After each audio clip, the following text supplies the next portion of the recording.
All right, thanks for joining us today for an info session about how to rent a station in the beauty and barber business. So my name is Lee McLaughlin, and I run the Bay Area Entrepreneurship Center for Skyline College. And I've worked for the last 5 years in supporting people to start small businesses, particularly in the service industry. And I have with me here Allana Smilovitsky, who is our industry expert. She's going to say a little bit about her background.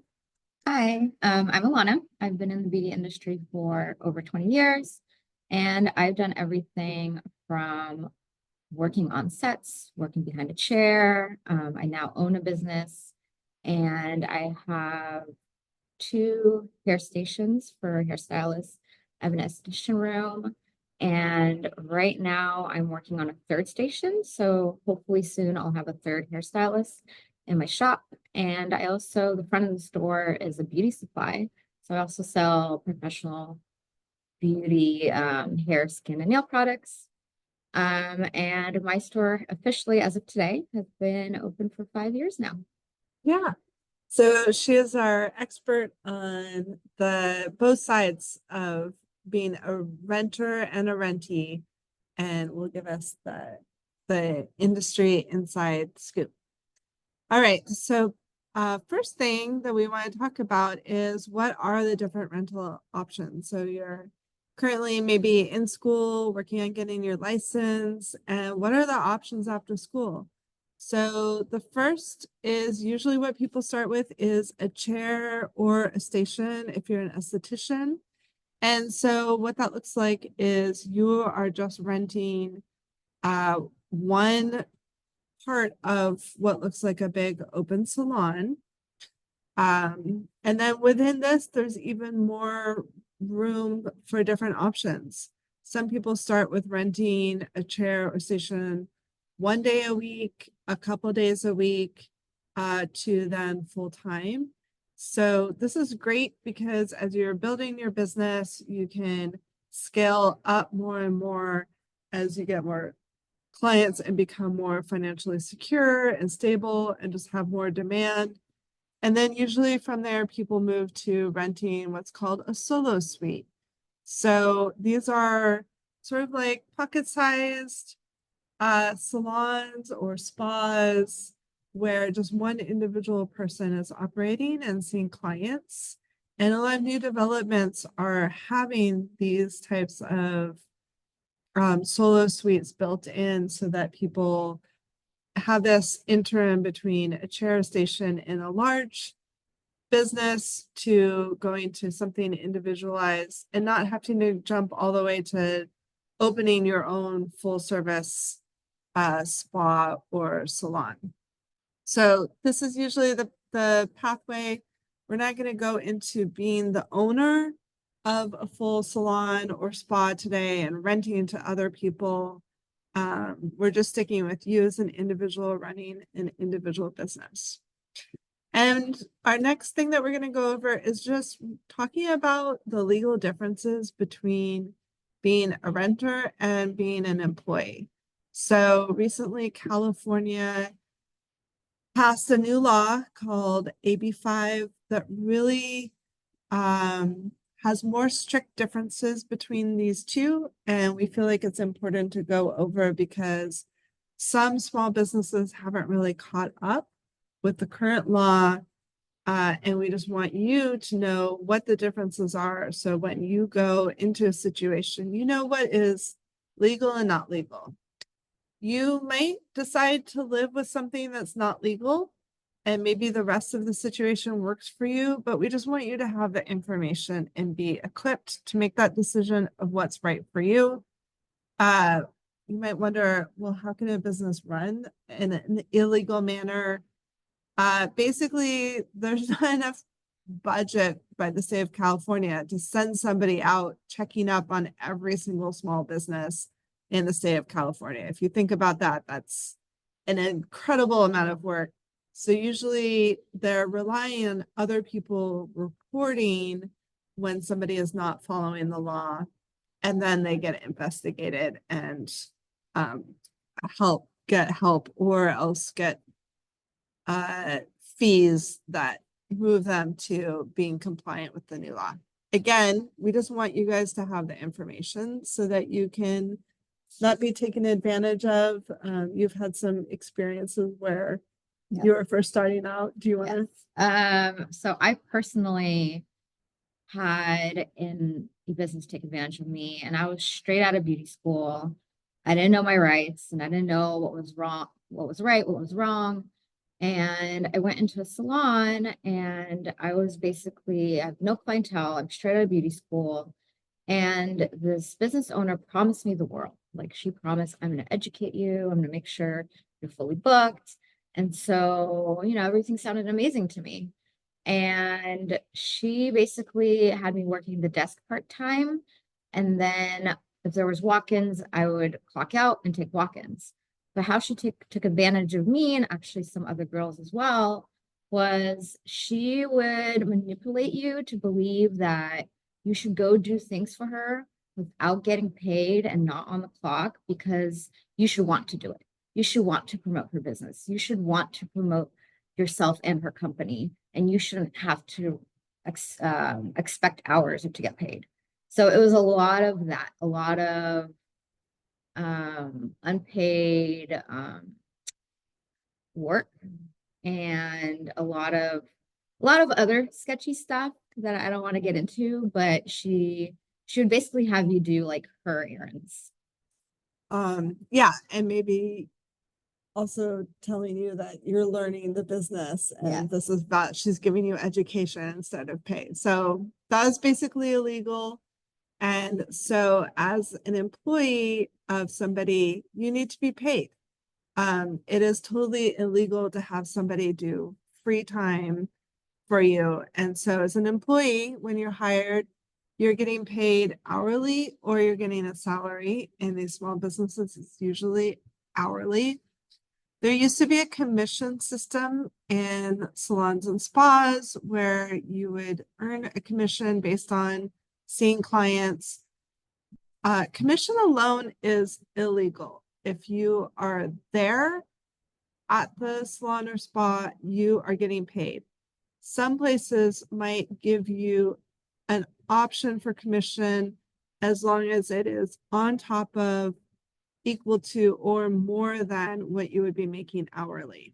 So that's the only way that commission is legal, is when it exceeds the amount of your hourly pay. And so it might be a way to incentivize people, but it cannot replace hourly pay.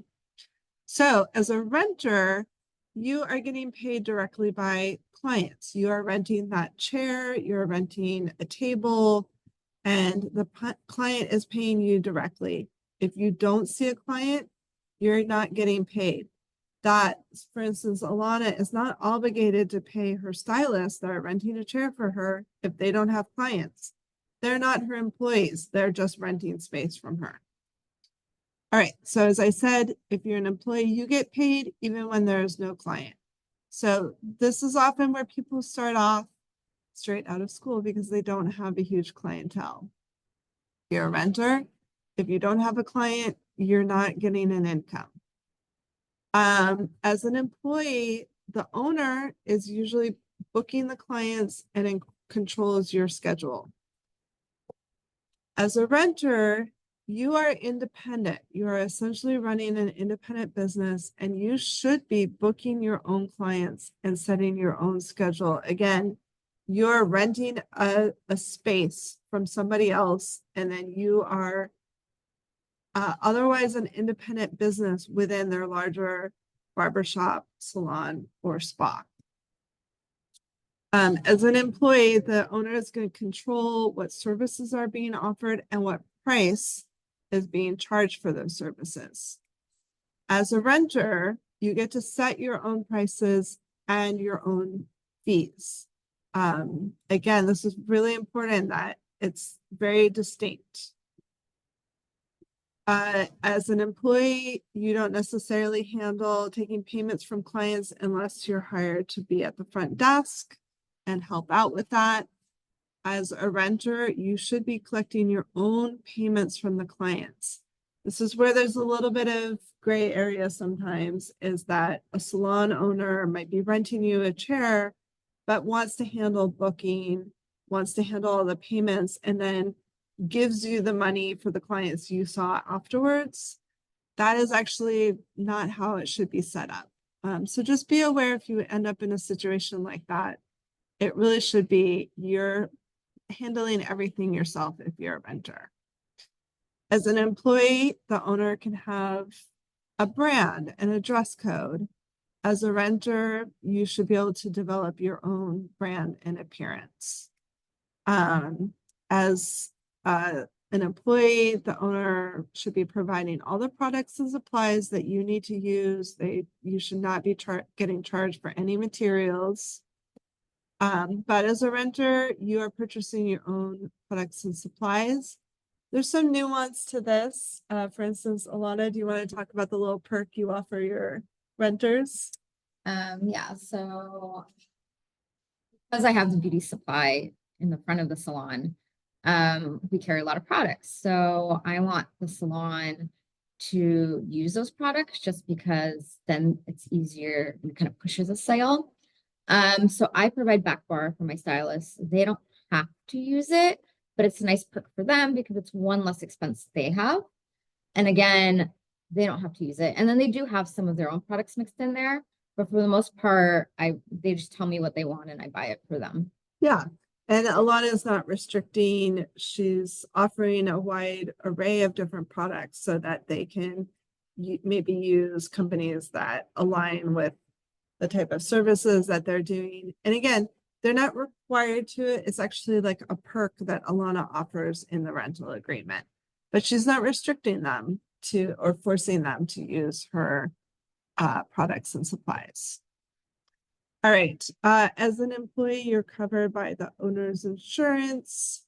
And as a business owner, you must have your own insurance, a seller's permit if you are selling retail products.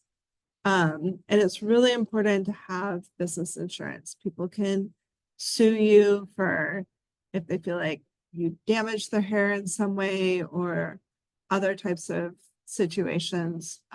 So yeah, as an employee, you don't have to worry about any of that. As a renter, you should be covered. And then as an employee, you're protected by labor laws, which are pretty substantial in the state of California. You earn paid time off. You have access to workers' comp. So if you get like a repetitive stress injury or something like that and you can't work, that workers' comp is going to cover you. And often you have an option to get paid health insurance.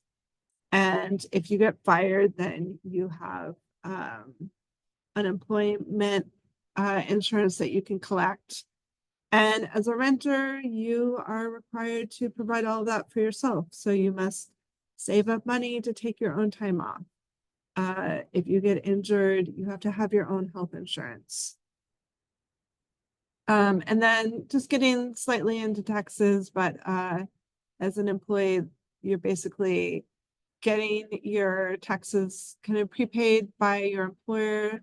And as a renter, you are paying the salon or spa owner or barbershop owner, and then you issue them something called a 1099. And then you pay your own self-employment taxes. So let's go into some scenarios and practice a little bit now that we went through a bunch of information. So let's say a scenario, you're renting a chair in a salon and the owner tells you to come in 2 hours before your first client. She wants you there for potential walk-ins. Allana, is this legal? So that is not legal because you rent a chair and they can't tell you when and when you cannot, when or when you can come in. So they really can't control your hours. So yes, this is not legal. Yes. In the rental agreement, you might have specified hours when you can come in to the shop, but they can't ask you to come in and work a certain schedule within those parameters. All right, let's try another scenario. So a barbershop owner rents you a chair And then they handle the booking of clients. They take payments from clients and then pays you for the clients you served. Is this legal? No, it's not legal. They are treating you as an employee because they're literally handling your clients and your transactions and everything for you. So as a renter, you're supposed to be doing all of that. And so what's happening in this situation is it might feel like, oh, well, I don't have to do all of that stuff. That kind of works for me. But what the business owner is doing is that they're getting away with not giving you all of those benefits that we talked about that you get as an employee. So they're trying to essentially run their own business, but not have to pay payroll taxes, not have to give you the benefits that you deserve as an employee, not have to pay you if there's no clients at that moment. So all of those benefits as an employee, they're trying to not have to deal with any of that and treat you like an employee, but set you up as a renter. And it means that their business isn't really all that sustainable. And they're offloading a lot of cost onto you. Again, you might end up in a situation like this, and you feel like it's fine for you and you're going to live with it. Maybe there's some situation that you're like, this is helping me on my path. I can live with this, but again, we just want you to know that's not actually correct. All right. Salon owner rents you a chair, and in the rental agreement says you can freely use their back bar products. So we just went over this. Yes. Allana does this. So it's kind of a gray area. And legally, they can't force you to use their back bar products, but it's up to you. Like you can if you want to, but you could always tell them, you could freely tell them no. You don't have to. Yeah. And there might be some other little perks that an owner gives you, like towels or laundry service or other little perks and benefits. And that's just making the rental agreement a little bit more appealing to you.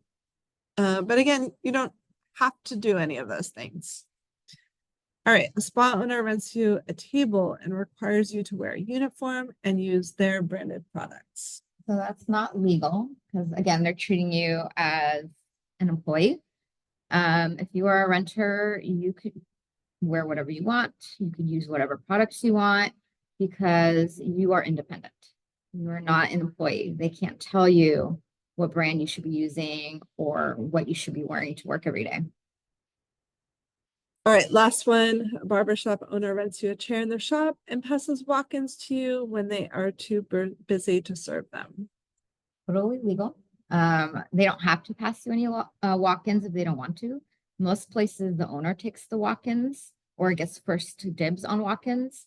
But if they give you the walk-ins, that's totally legal and a nice perk.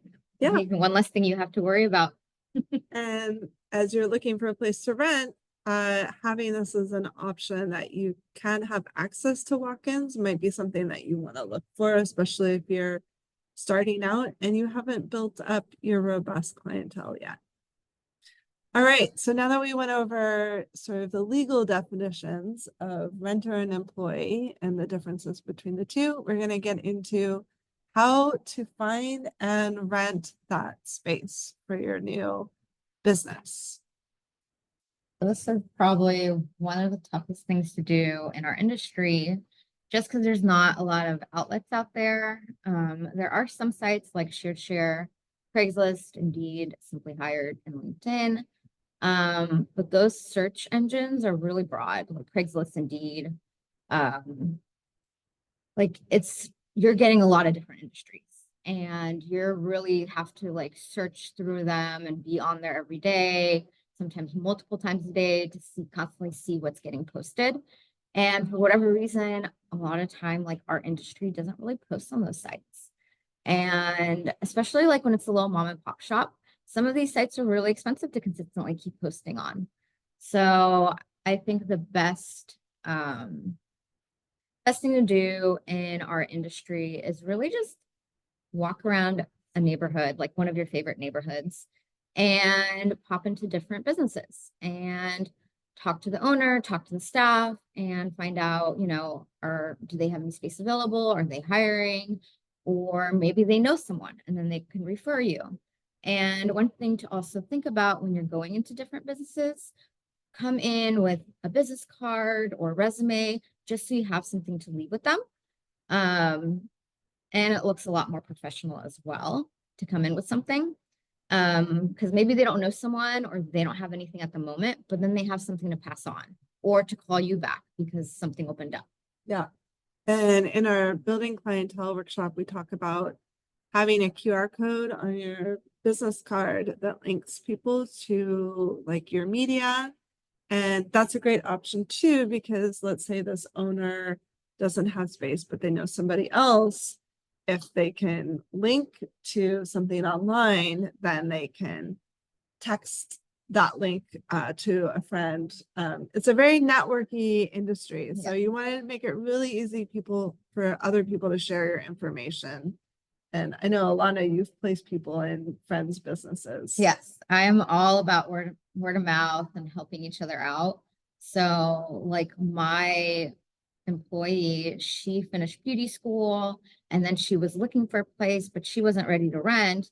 She wanted like an assistant program where she's still going to learn and grow.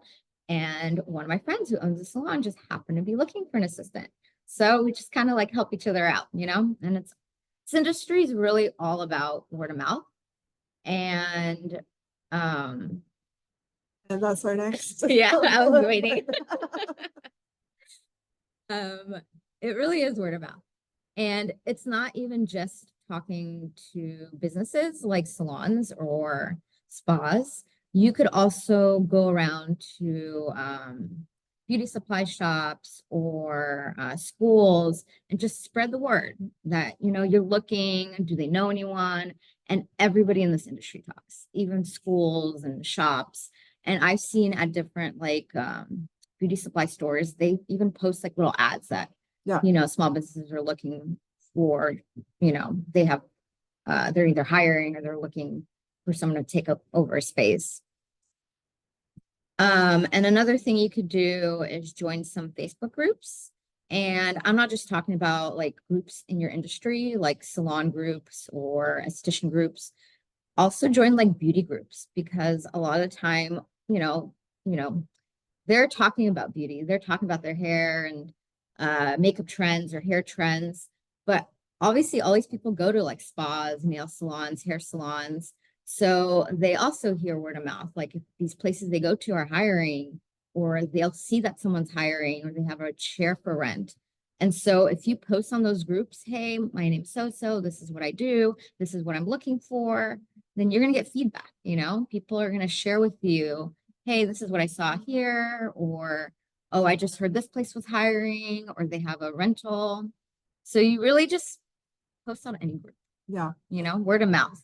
And I know a lot of Allana and I are a little bit older, and some of the younger generations aren't on Facebook. It's more Instagram, TikTok, etc. But think about the owners of these businesses are going to be in our age group, and we are on Facebook.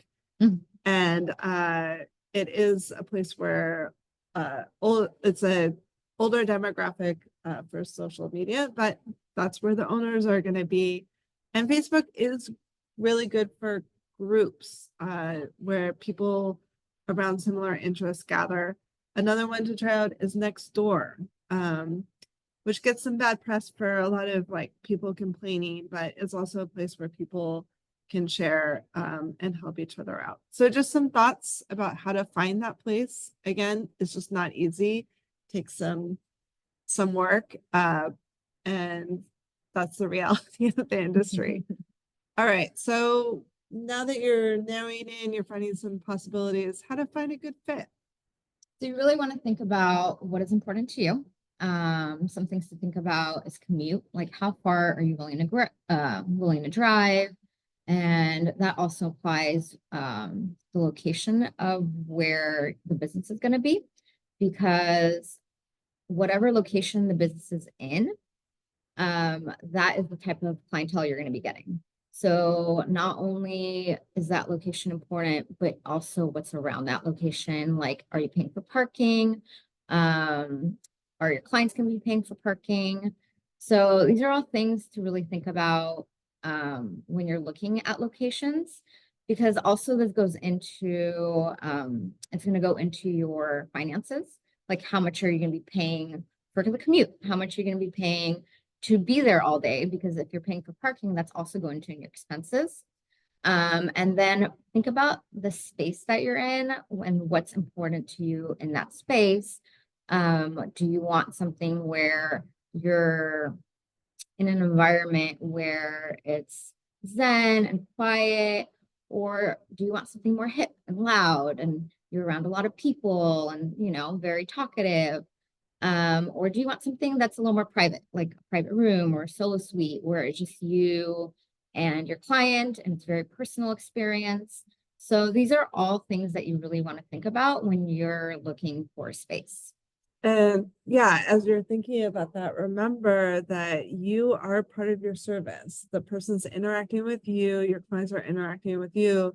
So you want to be in a space that makes you feel good, because if you feel good, your clients are going to feel good. So you're going to be there, you know, if it's a space that's burning you out and you feel overloaded, I'm sensitive to noise, etc. Like if you're getting rubbed raw and are irritable, then you're not going to be able to give a great service to your client, and then they're not really going to want to come back. So it's really important to find that place that is the good fit, especially as you're building your clientele, because you want them to have, you want people to want to come back to you. Yeah, like they're gonna feel if you're not feeling that Yeah, environment. yeah, They're gonna feel that energy off of you. yes. It's an experiential industry, so find the right experience. And then when you are going into these businesses, let's say you're coming back in for like an interview with an owner, um, or I shouldn't say interview, but talking to an owner, make it clear exactly what you are looking for. Like for example, you could ask about if you're going to be getting the walk-ins, or do you have to get your own walk-ins? Does the owner take all the walk-ins, or do they let you take all the walk-ins or just half the walk-ins? Another thing to think about is training and education. Do they provide training, or is this another expense? Some places offer free training and education and they pay for everything. Some places they provide it, but you still have to pay for it. So that's something to talk about and see if they offer these type of perks. And hours and schedule. So like we said before, some places have set hours. So like an example, like if you're in a mall, they have hours and you have to kind of stick to those hours. So you want to find out, is there strict hours that you can use that space for? And also, since you're already there, spend some time in the salon. Get a feel for the environment, the clientele, the people who work there, because you're going to be there every day. This is literally going to be your second home. So you really feel free to just spend time there and get a feel for everything. Just because if you're not vibing with it, then maybe it's not going to be a good environment for you. And sorry for any barbers or estheticians for the salon. I just naturally say it. Yeah. And all this goes with considering your budget. And I know I've said this already a few times, but really think about your budget and what is going to go into your budget, like driving, paid parking, and also what is included in the space. So, and that will also go into your budget. Like, do they provide towels, smocks? Do they provide beverages for your clients? And if they do, that's extra things that you do not have to pay for. If they don't, then that's going to go into your budget. And another thing to really think about when you're thinking about your budget, and it doesn't really pop into your head right away, is if they don't provide towel service or they don't provide towels and there's no laundry in the unit, then that's another thing you're going to have to think about is you have to do your own laundry. You have to lug everything back and forth. So that's another expense and kind of another inconvenient. Time. Yeah. Time Consuming, expense. yeah. In addition to the cost of the laundry. Yeah, and we're gonna have a startup cost workshop as info session as well, so check that out if you want to get more down into the nitty-gritty of how to figure out your budget. And we talked a little bit already about what amenities they include. Amenities, and last but not least, Check reviews for salons. So we all do this naturally when we're looking at restaurants or services that we're going to go do. But when you're looking at not even salons, but establishments, you don't think when you're going there to look at it to check reviews for it. And the reviews are going to tell you a lot about the space.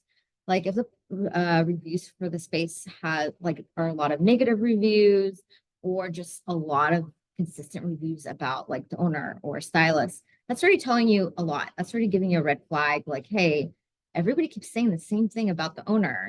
Is this really going to be a good fit?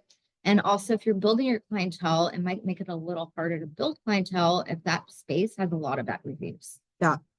So even though you're operating independently in that space, people look for new stylists, barbers, etc., off of Google Maps and Yelp. Yeah. And so that establishment's reputation is going to rub off on you.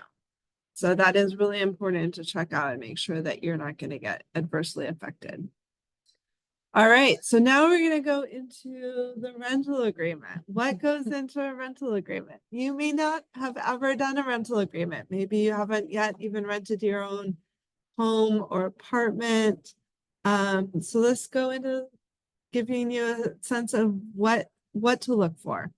So I'm going to run through a few just basics, and then Allana's going to get into some more specifics. But just a rental agreement, it's a legal agreement, and it is basically clarifying that one person is collecting money for providing something and the other person is paying money for getting something in return. And so this is a legal document that if one person doesn't provide or the other person doesn't pay, that this document can get taken to court and there's a course of action that you can get either your money back or your money if you're the one renting the space. So there might be policies also. Those are not legally enforceable elements of the space. So again, this is a legal agreement. So on it, there's going to be the names of, like, Allana is renting a chair, and if I was a stylist, I would be renting the chair from her. So it's a legal agreement between the two of us. It's going to specify the amount, and if there's a deposit, how much is getting put down. It's going to talk about the duration. Is this a weekly rental? Is this a monthly rental? How many days per week, etc. It's going to talk about when the payments are made. I rent an apartment. I have to pay my rent by the 4th of every month. I have to deliver it to a certain spot. It has to be in a check. So yeah, your rental agreement might include those things.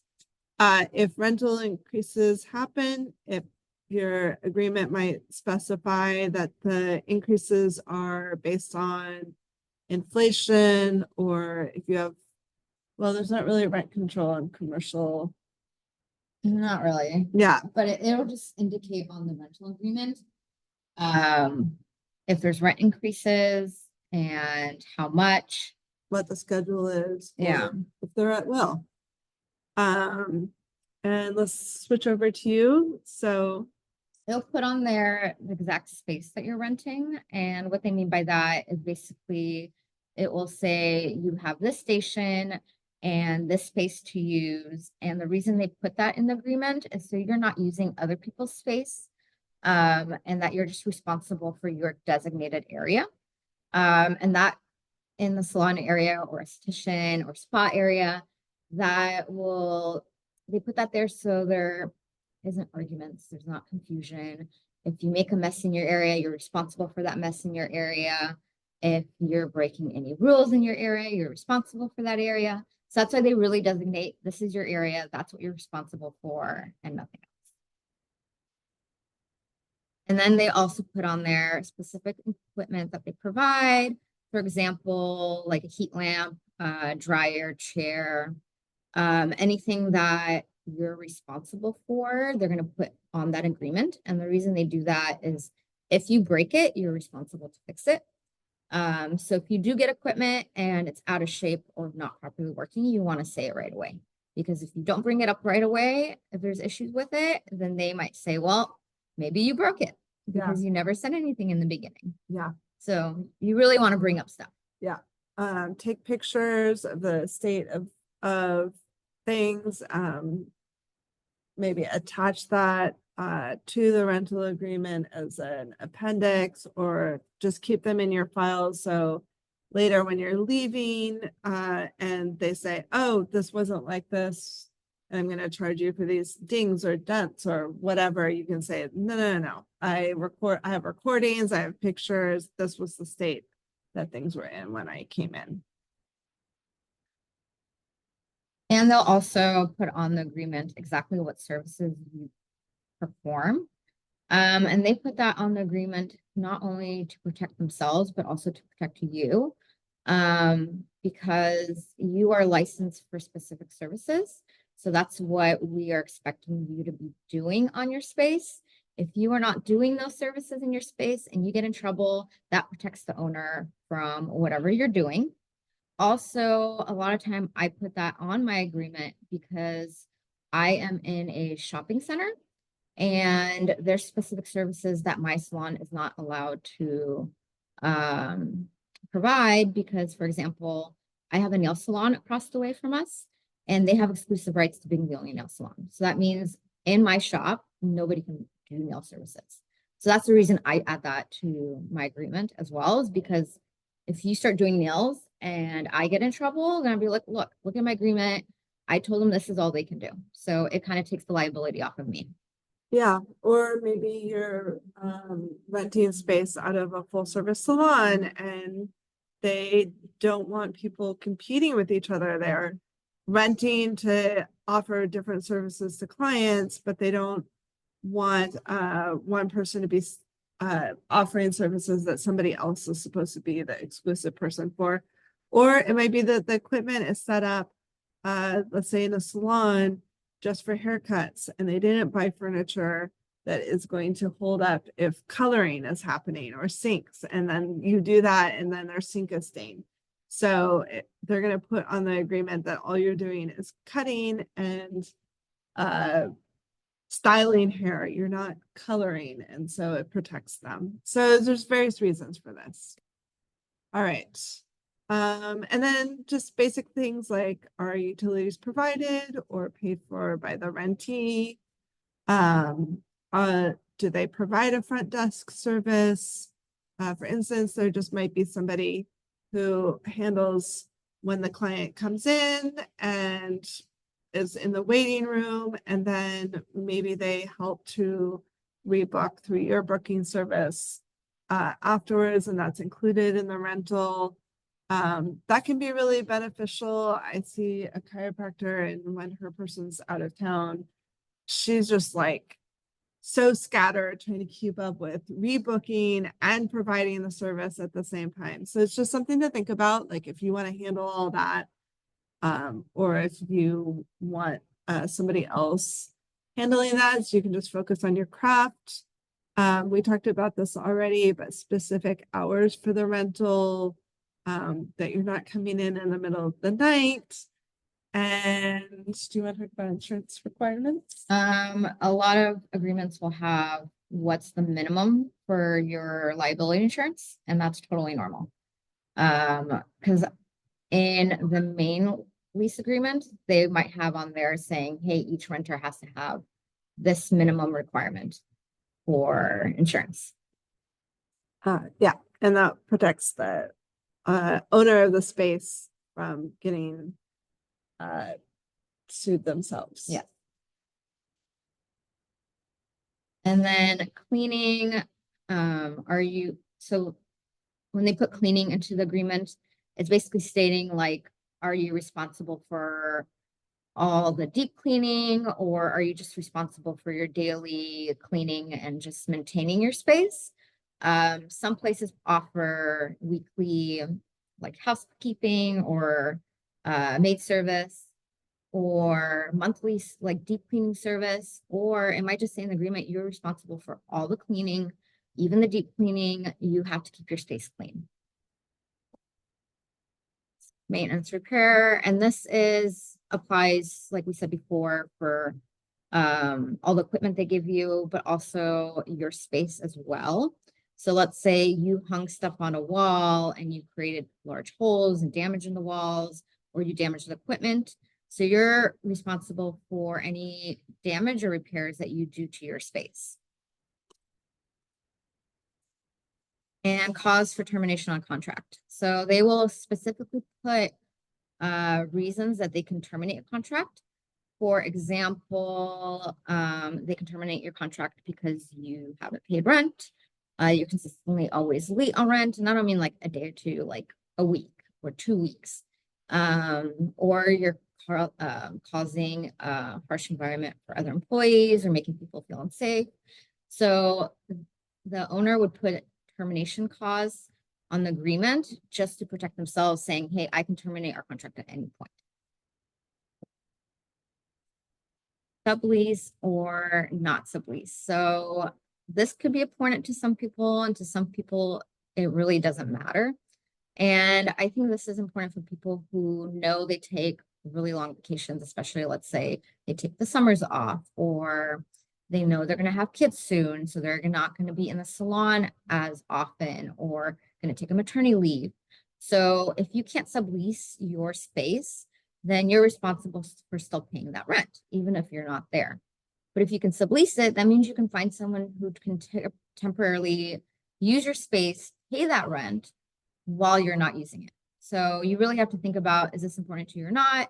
If it's on the agreement, and let's say it says no subleasing allowed, you can still negotiate that in case maybe that's important to you and you want to add that on there. So that's something you could really talk about with the owner and say, look, I take summers off, or I'm about to have a kid and I know I'm going to be not there for this amount of time. So just because something's on the agreement, some things you could still negotiate. So when you go over an agreement with the owner, you really want to sit down and go over the whole agreement with them and talk about it and just get clarity about certain things if you're not sure about something. And if some of these things are missing from the rental agreement, then you might want to have them put it on there. And ultimately, the rental agreement is also to minimize conflict, is to clarify a relationship and make sure that there's not going to be disagreements later on. So it protects you as well. Yes. Um, Like you really don't want gray areas in a rental agreement. yeah. Yeah. And last but not least is non-compete for retail products. So for instance, Allana probably has on her rental agreement that her stylist cannot be selling retail because she has a retail store. Yeah. So she doesn't want them competing for sales and taking those away from her. So some places might be doing something similar where they're selling retail and they don't want you competing with that aspect of their business.